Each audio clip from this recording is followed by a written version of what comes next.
Hi hello எல்லோரும் எப்படி இருக்கீங்க? இன்றைக்கி நான் வந்து பட்டர் குக்கீஸ் ராகி வீட்டில் பண்ணுறது எப்படின்னு பார்க்கலாம். அதுக்கு 50 கிராம்ஸ் அன்சால்டட் பட்டர் எடுத்திருக்கேன். அதாவது ரூம் டெம்பரேச்சர் வந்ததுக்கப்புறம் இந்த மாதிரி கையால் மேஷ் பண்ணிவிட்டு அதுக்கப்புறம் நம்ம பீட்டர் வச்சு மிக்ஸ் பண்ணலாம். கையாலே பண்ணலாம், பட் பீட்டர் வச்சு பண்ணால் சீக்கிரம் ஆகுன்றதுனால நெக்ஸ்ட்டு பீட்டர் வச்சு பண்ணுவேன். கண்டிப்பாக இது ரூம் டெம்பரேச்சரில் தான் இருக்கணும். இது நல்லா பீட் பண்ணிவிட்டு நெக்ஸ்ட் நம்ம வந்து கொஞ்சம் கொஞ்சமாக சுகர் ஆட் பண்ணி பீட் பண்ணிக்கலாம். சுகர் வந்து நம்ம பேட்சாக தான் சேர்க்கணும்.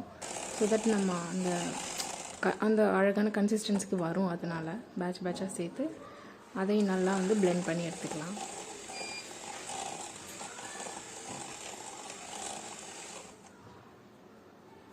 இந்த மாதிரி கொஞ்சம் கொஞ்சமாக எடுத்துக்கலாம். இதில் ஆக்சுவலாக வந்து நம்ம ராகி வந்து கொஞ்சம் கம்மியாகவும் வீட்டு ஜாஸ்தியாகவும் சேர்த்தோம்னா சாப்பிட்றதுக்கு நல்லாயிருக்கும். இதில் வந்து நம்ம சுகருக்கு பதிலாக ஜாகரியும் ஆட் பண்ணிக்கலாம். நல்லா தான் இருக்கும், ஒன்றும் ப்ராப்ளம் இருக்காது. பட் கொஞ்சம் ஹார்டாக தெரியும். பட் ஓகே, ஆர்கானிக்காக சால்ட் சுகர் வேணான்னு நினைக்கிறவங்க இதை யூஸ் பண்ணிக்கலாம். ஸோ இந்த மாதிரி வெளியில் செதறி இருக்கிறதெல்லாம் எடுத்து விட்டுட்டு இன்னும் கொஞ்சம் பீட் பண்ணி எடுத்துக்கிட்டால் அந்த இது வந்துடும். அதுக்கப்புறம் நம்ம வந்து இந்த ராகி ஃப்ளோர் சேர்த்துக்கலாம். அதுக்கப்புறம் பேக்கிங் சோடா கொஞ்சம் ஆட் பண்ணியிருக்கேன், கொஞ்சம் pinch of salt, vanilla essence வந்து டேஸ்ட்டுக்கு. இது அவசியம் சேர்க்கணும்னு கிடையாது. வெனிலா டேஸ்ட்டை வந்து எக்கு போட்டால் அதை யூஸ் பண்ணிக்கலாம். நான் சும்மா இதில் சேர்த்துருக்கேன். இதில் வந்து நம்ம வெனிலாவுக்கு பதில் ஏலக்காவும் பவுட்ரு பண்ணி சேர்த்துக்கலாம், சூப்பராக இருக்கும். ஸோ அதான் 150 கிராம்ஸ் ஆஃப் ராகி பவுடர் எடுத்திருக்கேன்.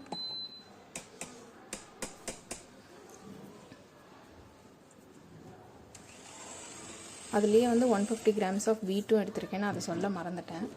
ஸோ ரெண்டும் மிக்ஸ் பண்ணி தான் அதை பவுடராக ரெடி பண்ணி எடுத்திருக்கேன். அதை இப்போ மிக்ஸ் பண்ணிகிட்ருக்கேன்.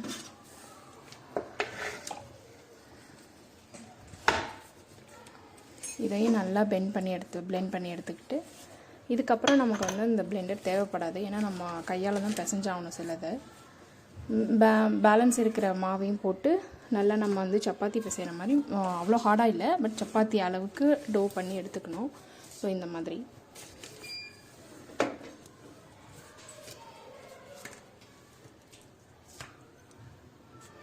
இந்த டோ ஒரு 1/2 hour ஃப்ரிட்ஜில் எடுத்து வச்சுட்டு நமக்கு தேவையான ஷேப்ஸில் நார்மலாக சப்பாத்தி கட்டையில் பிசைகிற மாதிரி பிசைஞ்சு ஷேப்ஸ் எடுத்துக்க வேண்டியது தான்.